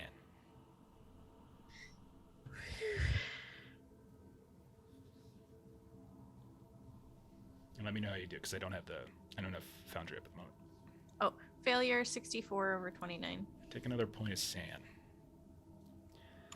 As you're watching the curios track across the table, the way the sets move does more to indicate that their motion than actual movement on the part of the miniature. So it's like a tiny mechanical puppet show. Okay. You watch as this building that the four of you enter begins at a height of maybe 6 inches or so. But then as you enter it, a second flap opens up on top of it, and it becomes 7 inches, and another flap, and another flap. And you watch, like in between what looks like windows, as your curios are moving up through the different stairs, and you get up to another level, and then the whole thing sinks down just a bit into the base of the foundation, and then another flap opens up, and another flap, as if the more you all travel up this building, the taller the building gets, and the more it sort of sinks down, as if it's kind of recycling floors. You get this eerie feeling that this is the McAllister building. At a certain point, you all begin to retreat and go back down. The building gets smaller and smaller. The flaps start to recede and go back down into these slots in the base. And then as you scatter and leave the whole entire building explodes, but not in a way that breaks anything. You can see that everything is kind of on a track or on a spring. A little lever or a switch causes one of those floors to kind of split apart, and you realize it's almost like a mosaic. These tiny little pieces that you didn't even notice that made one singular flap just spread out now, each one of them on a tiny little filament that connects them to each other. And they go up in the air, and a second building on the side of it crumbles down. One side of it does. You see other curios that are walking around on the street out in front of this McAllister building are suddenly hit by some of this debris on these tiny little filaments coming out from the McAllister building. Everything flattens, becomes black for a moment. Even the curios disappear. You see them pop up again, except this time it's you. And you see all these other little flaps and springs start popping up. You hear the whirring, and you hear the grinding and the springing of different mechanisms that's within the foundation, and you see this building pop up once more, except this time we're inside of it.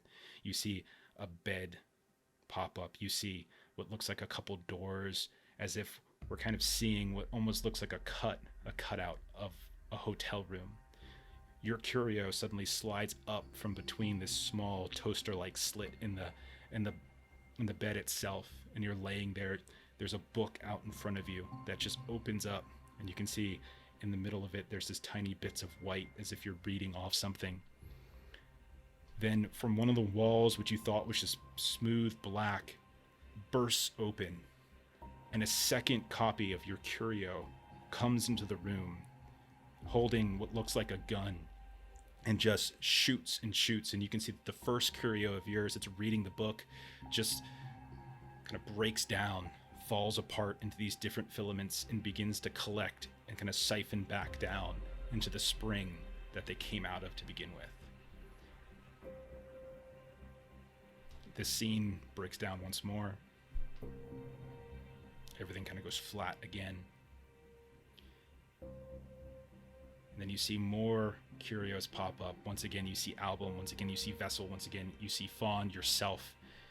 You see yourselves moving throughout the world. You see enough to recognize what looks like the Dorchester and that same kind of endless creation of floors. You see, as you all are moving around these streets, these new figures start popping up.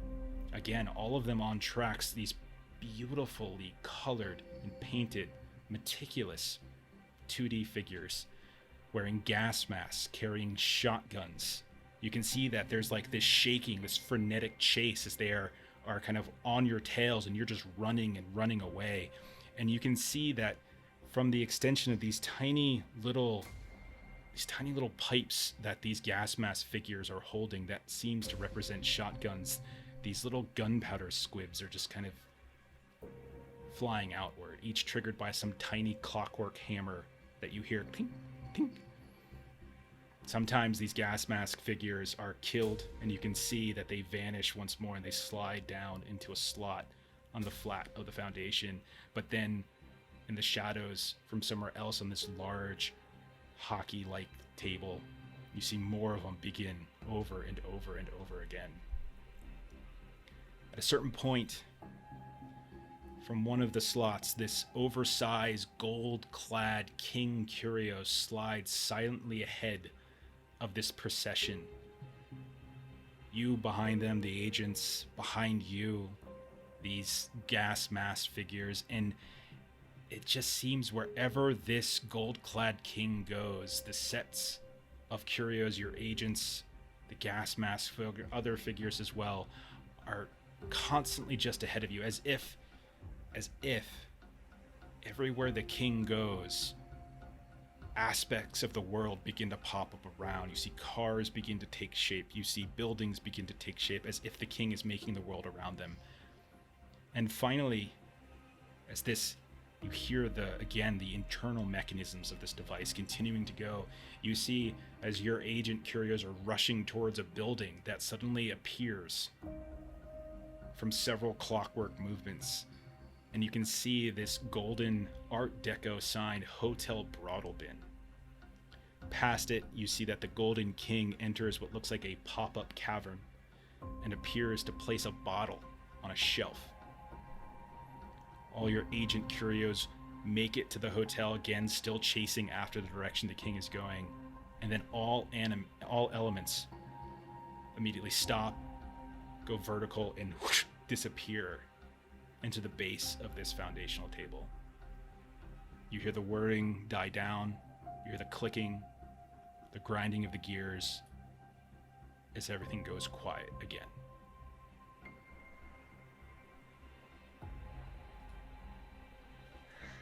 Okay, that's a lot. Hopefully I wasn't muted. No, you weren't. Maybe Say all that again. Sorry, I wasn't listening. Oh, God. I think you Okay. should roll sand. Again? Okay. I think you should roll sand, specifically because it's specifically for the gunshot thing. Okay, yeah. You 16 saw over yourself shoot 28. yourself. You're okay. You're okay. You suspected something of the sort. Okay. Yeah, so that pretty much played through everything that's happened so far. Yeah. And then when we got to present day or present time, it kind of cut off. I'm gonna check in on Fawn. You look over at Fawn, and she's lost. She's gone. So quick question. So I have yeah. temporary insanity? Yeah. Okay, if the situation is calm, someone can attempt psychotherapy. Okay. Go ahead and roll psychotherapy there, Chelsea. Thank you for looking that up. Okay, I have a 10 in it, so this is a prayer. You have a reroll too, so you got 2 shots at it. Close, but no cigar. You want to burn a reroll? Yeah, plenty. We've got plenty. Yeah. Very Yeah. generous folks tonight. Crit fail. I should have known. When we re-roll, we always crit fail. Oh my Okay. gosh. I'm gonna say for the crit fail, I feel like it's gonna kind of happen to you too. Catatonia is your thing. Okay, yeah. And I think you just sort of slumped down next to her after having seen everything that you saw on the bed. Saw yourself shoot yourself, saw everybody following what looks like a king that was making the world up as you followed him. These gas mask figures, you just give up. You slide down the wall, and you're sitting right next to Fawn in the corner. Yeah. In like a catatonic state of shock. Morning comes. I need Vessel and Album. Both of you don't have any specific you don't have any sleeplessness disorders, right? Right. Okay. I think you guys get your sleep. Nice. Yeah, I don't know. Karayan, man. Dan's dice the other night were great. It was my dice that were terrible in that Pathfinder game. All right. That's 6 WP. Okay. If you need to do it too, I think you're maxed out from last night album, so I think you're good. Yeah, and it doesn't restore HP, right? Because I'm just missing 1 HP.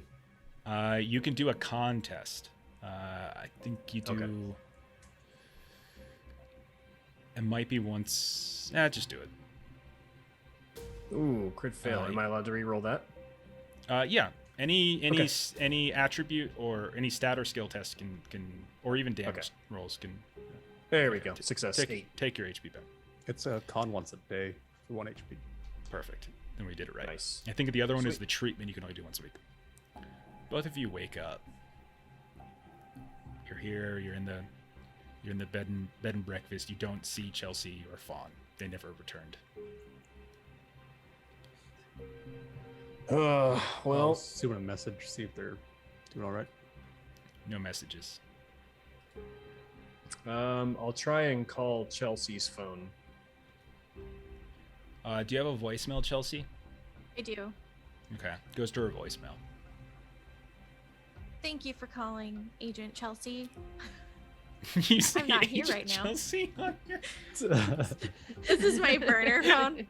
Okay. So- Album will Nice to Album will have it. hang up, and he'll say, "Well, they didn't come back. I don't have any messages. You don't have any messages. So, the room probably ate them. That's the logical thing, right?" It is some funky stuff, so we might have to go check on it. Yeah. All right. I'll get the truck warmed up if you want to grab some bagels or coffee if there's anything in there. I don't know. Maybe he'll just meander out to his truck. Album is so food obsessed. Like you were always making sure He's- the meals get taken care Yeah, of. he's eating his sanity. Got it. Okay. All right. Mindful eating tries to keep you grounded. Ah, yes. So, you guys get into your truck. And you start driving over the Boxer Hotel. Sure, you had coffee, bagels, whatever. You have something. Radio, kind of moving around. I've already put Exel, the one you bought, into place. It just hasn't fully sprung yet. It's there though. So That's- what? I'm sorry. What? You're catatonic. Shush. Okay. You hear the radio come on. It's local morning radio for Boston, and you hear like the news update of some kind, and you hear something like, Boston police have been combing the neighborhood of Condman Square all last night and this morning after a local resident apparently had an encounter with one of those escaped psychiatric patients. Yeah, you guys hear about this? One of those violent escaped psychiatric patients over at that Dorchester facility. Yeah, I hear it's just a bunch of people who just like fire guns and stab people and whatnot. It's pretty terrible. But anyway, yeah, this guy apparently took some pictures of this fella after one of these patients attacked him right there in his driveway and busted up his car. Yeah, it's just this. It's pretty crazy if you heard about this. And then it cuts to like what sounds like an interview of the very guy that you had your little encounter with, Album. It's like, and he just came at me. He was threatening me the whole time. I looked him right in the eyes, and I just knew this guy could hurt me. This guy could kill me. He said he was going to come inside. He was going to kill my family. He was going to kill me.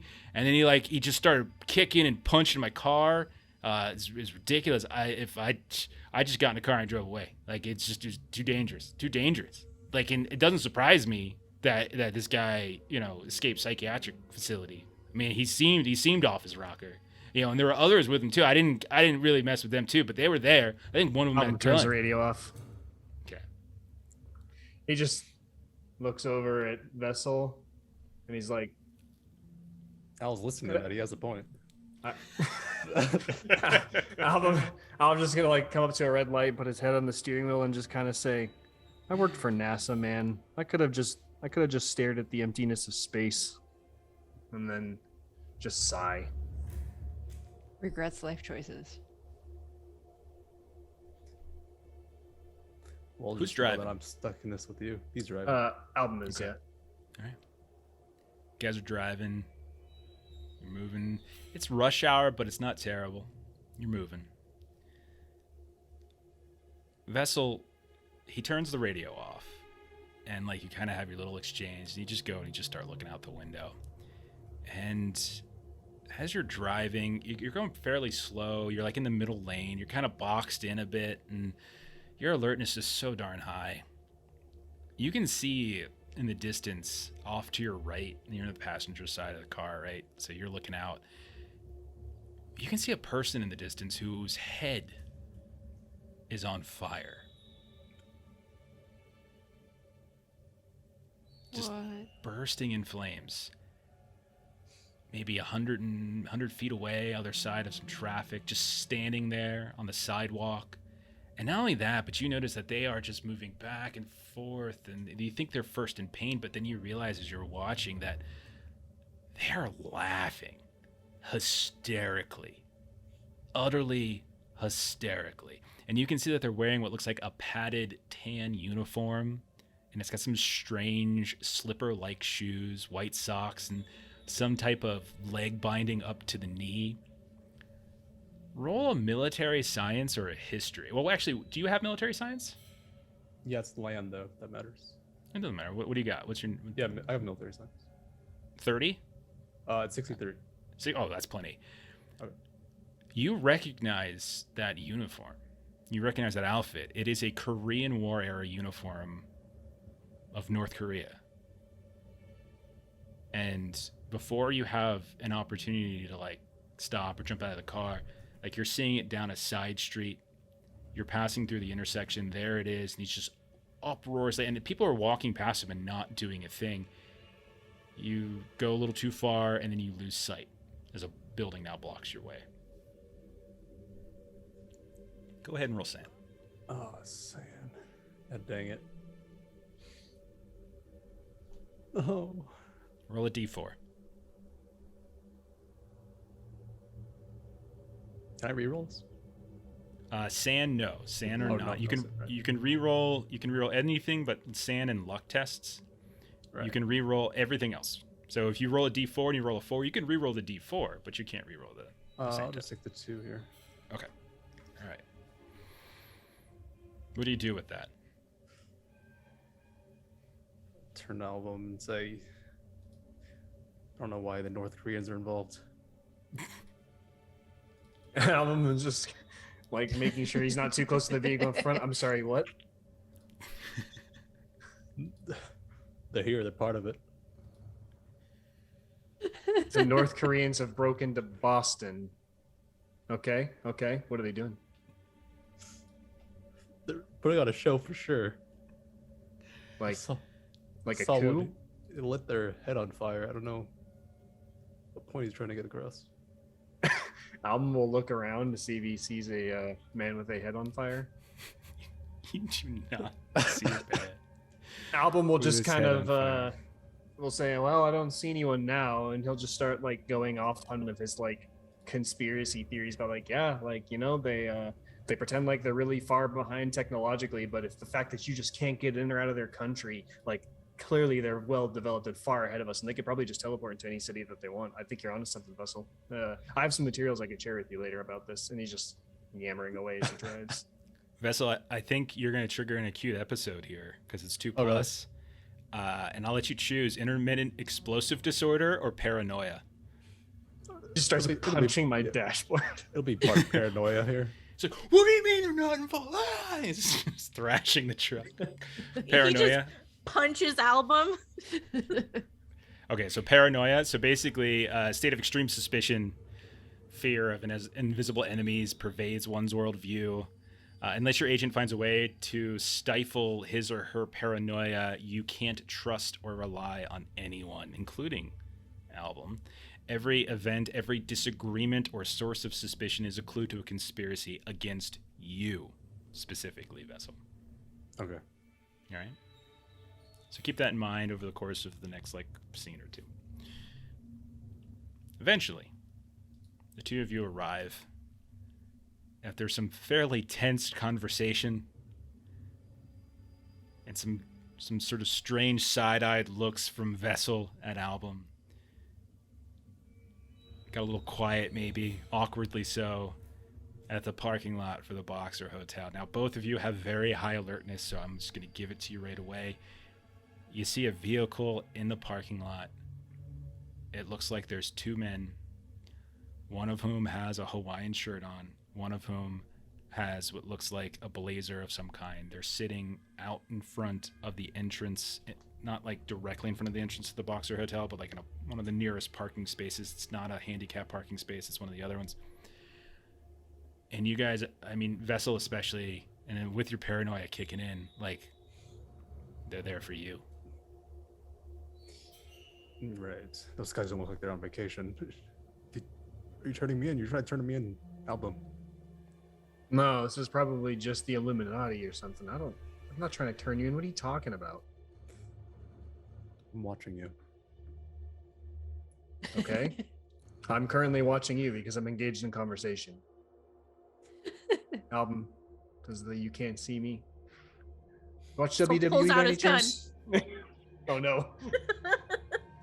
Album shakes his head and turns the engine off. Actually, he'll park. He'll make sure to not park in view of any cameras in the hotel. So if he needs to like park on like a street or something by a nearby business, he'll do that. But whenever he's parked sufficiently, he'll turn the engine off and shake his head. Like at Vessel, like, you're being weird, dude. We gotta find these two. Come on.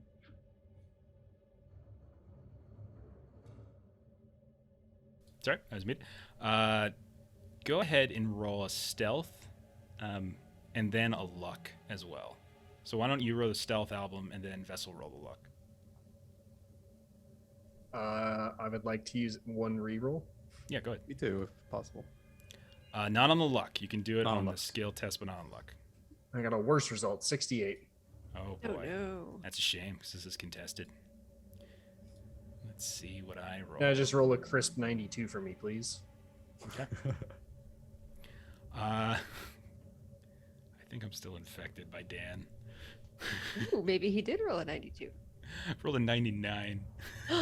Oh my Shouldn't- I should- god. Wow. I shouldn't tell you that, but like it's a crit It's too fail. funny. So what I'm gonna say is you guys are like walking, like you're gonna, like if you want, like you look over to them and it looks like the two of them, much like you guys have been arguing, they're arguing with each other and they don't even notice that the two people that you're certain they're there for. You're certain they're there for the two of you. You don't know who they are. FBI, DEA, CIA, Delta Green. Who the fuck knows who they are? But they're here for you. But apparently they're yelling at each other. One of them, like maybe you can overhear it, and they're talking about like, quit fucking smoking in the car. I'm sick and tired of freaking sitting in the car with your damn smoke. Okay, it's getting really. We've been here all night. I'm tired, and I smell like smoke. Okay. Mr. Mackey. Yeah. Okay. But you guys can get inside the hotel without them apparently seeing you because I can't roll. What do you do once you get inside? As we're walking in, Album will activate the like camera disruptor so that they can, if we're going through the main lobby on this, we can just walk in without kind of being like recorded at least. You have a stealth okay. test, and you like, yeah. Yeah, Okay. he'll wiggle the device at Vessel and point, and like Okay. he'll have his eyes like toward the cameras, hoping he understands. Okay, fair enough. Go through the lobby. You can see that there's a small area where there's like a continental breakfast going on. There's a little TV set up. And it looks like there's some Good Morning Boston going on there. And everyone's kind of paying attention, eating some cinnamon buns and that kind of stuff. And you can hear, and now for an update about these missing psychiatric patients from the Dorchester facility, violent folks. Apparently they are wanted for violently assaulting the hospital staff. Yeah, the sightings all throughout the city, and you can see like there's camera of the guy that you encountered in the Godwin district after you got out of the Dorchester, and he's taking a camera crew around his car, and he's like pointing out all these different scratches and dents that he says that you're responsible for. cuts over and you kind of overhear, and like and apparently there's been some there was an interview. We had an interview earlier today with a metro cab driver who says he swore he gave one of these individuals, the very individual this man's talking about, a fare just the other night. And if you look here, we've got some grainy footage from looks like a bus line, and two of them are sitting right here. And like, you guys get on an elevator, you go into the stairs, but like basically, you're hearing like, "Yep, we were there. Yep, we were there. That's where we were." But you make it up to the 6th floor. You move down the hall and you find room 616. You go inside? Alden will crack the door open and peer in. Cracks the door open, and you hear what sounds like ridiculously loud static. If I pull my head back into the hallway, does it waft out into the hallway? It's still there. It still wafts out. He'll close the door and look at Vessel and say, I don't want to draw too much attention. Should we just go in? Yeah, let's just head in. Okay. He'll open the door and quickly go in. All right. Moments before. Fawn, Yes. go ahead and roll your test to see if you got to sleep. Your sleeplessness test. Sand test. Heck no. 92 Okay. over 16. You I will. you can Okay. no, actually no, you can't. That's sand. Yeah. Okay. You wake. You're the whole night. You're up. Chelsea, I don't think you have sleeplessness either, so I think you do fall asleep. Yeah. You can roll your I d6 only didn't get sleep the last time because because of the disorder. Yeah. Yeah. 1. Okay. Oh boy. You can Is use that for rerolls on willpower? that. That is for willpower. Yeah.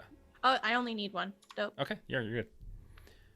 Fawn, you spent all night messing around with this clock. You grab the clock radio, you start messing with that clock. And it's sometime in the morning. You're not sure when. Who knows? Like, your mind's this way, that way. You're not really sure. When the clock radio, which up until that point hadn't made any sound, like you hadn't picked up normal radio stations, you could see that it's working, it's plugged in, freaking digital numbers are right there.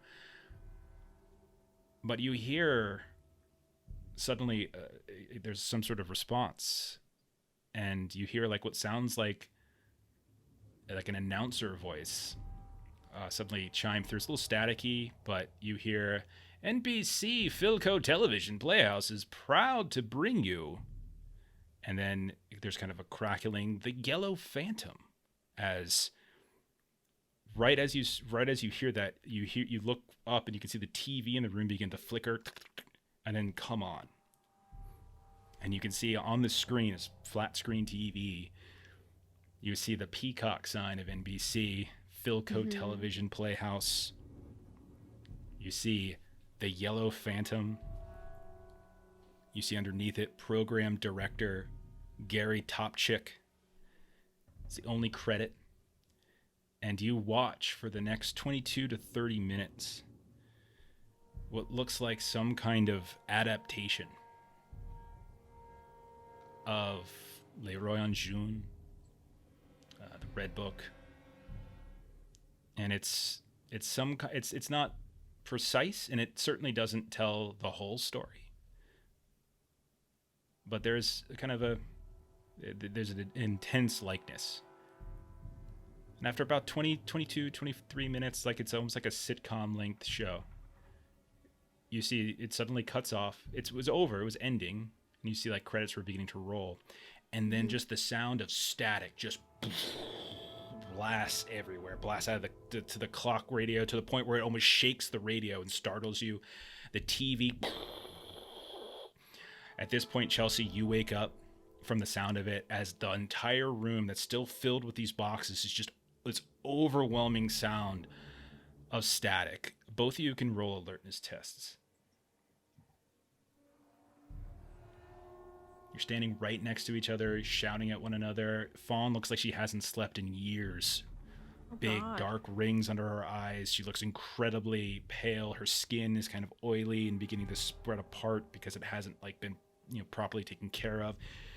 You could look at her fingernails are worn and broken as if she's been trying to peel back panels on the clock radio. You look down, there's that military radio on the ground, ripped apart here and there. She's got her cuticles are ripped up, blood here and there in her fingers. And the two of you hear faintly underneath. It's like you have to cover your ears, but you hear doof, doof. You hear what sounds like shotgun blasts.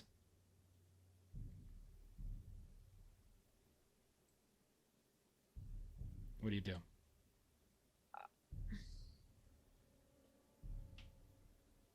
I mean, turn off. Do we turn off the TV or no? like, I mean, I feel like the state that Fawn is in, like, I feel like she's gonna like pull the pillow over her head. Okay. Chelsea, what do you do? I'll go over to the TV to turn it off. Okay. So you get up, you go to the TV, you turn it off. It's at that point you hear the door open, and in pushes Album and Vessel.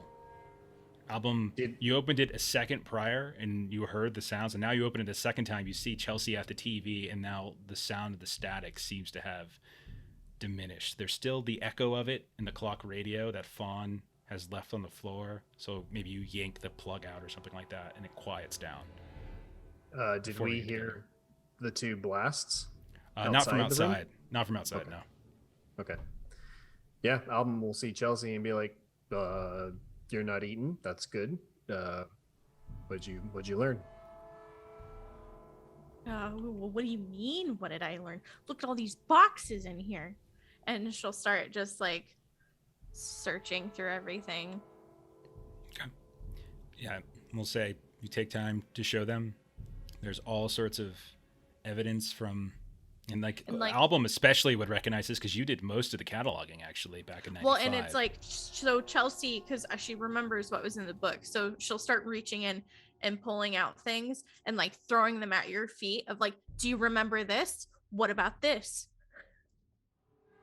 Album's gonna pull a bagel out of his back pocket and he's like, "Would you like some food?" Sure. I'll And you eat your just see pocket Fawn bagel. laying on one of the beds with just like the pillow, like laying face down with like a pillow over her head and ears. Album will look at Chelsea and like thumb over to Fawn and then mouth, "Is she sleeping?" No, it was a rough night. I don't think she slept. She hasn't slept. Can one of you guys check the bathroom, please? Sure. I haven't been attacked by the bathroom yet. I'll go. And Album will walk over into the bathroom. "What am I looking for?" he calls out. Just can you make sure it's clear so I can help get Fawn in the shower? Oh, okay. It's an empty bathroom. Does it have a medicine cabinet? No, it's a hotel room, so no. Yeah, There's probably true. like built-in shelves here and there, but like not for medicine, more for soaps and shampoos and lotions, things like that. Album will look through some of these boxes and be like, "Oh, maybe some of them will have bandages." I'm assuming he was able to notice Fawn's like bloody hands. Oh yeah, you can tell. Okay. For sure. Yeah. He'll just start looking through the boxes and be like, "I don't remember cataloging bandages, but maybe I'll find some." Oh yeah, and the bathroom's clear. If Fawn's open to it, I want her to take a shower, but Chelsea's scared to be alone in the bathroom. She doesn't want to leave Fawn alone. So she's going to like give her privacy, but like stay seated on the toilet. So, quick procedural question before we get to that. Because I didn't sleep for another night, that means I lose 1d6 willpower, and I only had 1 willpower. Mm-hmm. So I just want to make sure that the stage is set appropriately. I think you're unconscious at this point. I think you've Okay. basically just kind of collapsed, Okay. like you were just out. So I just I wanted don't- to set that for everyone, that like what you find when you pull the pillow up. Okay, is fair. Yeah. That And I you am see out that- of WP. You're not sure if she's sleeping, but she's out. She's unconscious. Her pulse is there, but weak and kind of thready. It's not, but you can tell she's not dead. She's breathing Okay. kind of, but you're not sure if she's fully gone into sleep yet. You're not sure if she's getting refreshed here, but she's unconscious. Okay. Then if that's the case, then I'm just gonna leave her there to finally get some sort of rest and just Okay. start searching this room. Okay. Yeah. No, Because we didn't get all the. Mhm. If we presume that this is all the evidence, we didn't get all the evidence in chapter 1. Okay. No, that's fair. Vessel, are you also doing this? Yeah, I'm gonna come and find or search as well. Okay, all of you go ahead and roll search tests. 2 over 59. Oh, I got crit success. I failed. 6156. Okay, I will You give. can reroll. Yeah, you can reroll if you like. Sure. Success 17. Yay. Okay. I will give you. I have 5 things to give you, so I'll just give you 5 because you got the critical success. There's no reason to keep them away. So you notice a few things. A few things that you didn't log before, and obviously you didn't get through everything, but some stuff stands out to you. Vessel, you discover a airplane ticket that has a very familiar name on it. A name that in 1995 you probably wouldn't have recognized, but you certainly recognize it now. It is the name Michael Whitwer. June 6, 2015. And again, this is every single item in these boxes. You are confident, 100%, was in Abigail Wright's apartment. And while you didn't get the chance to catalog every single thing, you're just noticing everything now with different eyes. And I'm going to go through them. And it's also, by the way, from Las Vegas to Boston. You notice what looks like letterhead in a crudely drawn map, and at the top of it, it says Hotel Broadalbin, New York City. And the crudely drawn map says like elevator, basement, WL at one point, X with JL bottle. You notice what looks like a hastily drawn map, slightly better quality than the one you're looking at for the Hotel Broadalbin, but this is specifically, as you recognize it, you look at it, it's the McAllister building. You see the second floor, you see the first floor, you see the ground floor, you see references to the parlor, to Mr. Castaigne, to the night floors. You see a man with briefcase and white shoes. You see all sorts of different apartments. Like all three of you would be very, very familiar with this at this point. You notice a receipt as well, in the name of Abigail Laura Wright for July 3rd, 1995 for $850. And it's 1 month's rent for apartment 10B. And you notice also some sheet music. And it's, again, crudely drawn, handwritten. Lines are hand-drawn. And there's lyrics under each of the notes that says, "Let the red dawn surmise what we shall do when this blue starlet dies and all is through." Now, as you're going through this, one of you thinks you need some light in the room. There's so many things, all these boxes. We'll say Vessel. Get up. Lights are on overhead, but there's so many of these stacks just covering everything. So you get up, you go over to the curtains, and without thinking, because it's just instinct, right? Remember that hotels have windows, but you throw the curtains open, and then that's the point when you realize, no, wait, there wasn't a hotel. There wasn't a window on the wall here in the hotel room. It was very strange. But as you throw the curtains open, you notice underneath, where previously, several days ago when you were last here, it was just plaster wall and nothing. No exterior view, nothing. Instead, you see a window. And that's where we're going to go ahead and end for tonight, because We are exactly at damn it. 8. Dang. Nailed it, Derek. Look at that. Oh my god. Oh my gosh. Whew. Man, that was a fun 12? episode, man. 12 sand left. That I'm was never a... gonna pass another sand roll again.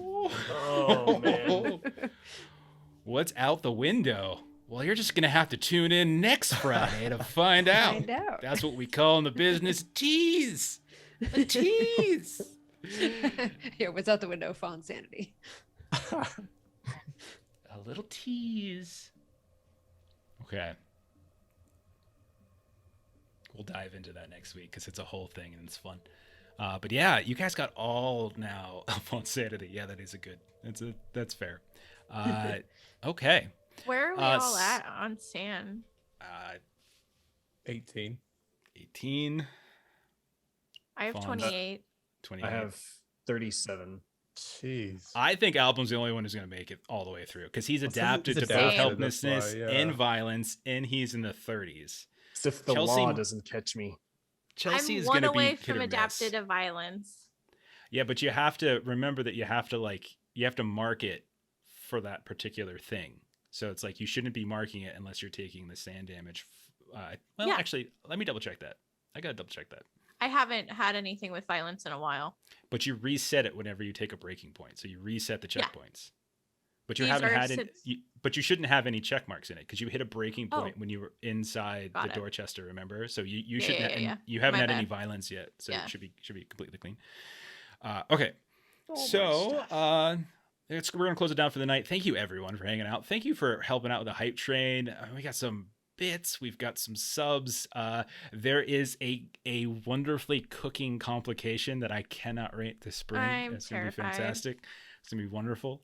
But come back tomorrow on our channel and you can catch everyone here but Derek as we play through Days in the Dark. Derek doesn't like hanging out with us on Saturdays. We said, hey Derek, you want to play on Saturdays? He said, no, fuck you. And I said, well, okay, that's fair. That's fair for just inviting you to play a game. The hostility. On Monday, come back to our channel and you can watch us play some Alien. I think that's just gonna be me and Melissa and a bunch of other friends that we play with from DOK and from Grim and Perilous and from Garblag.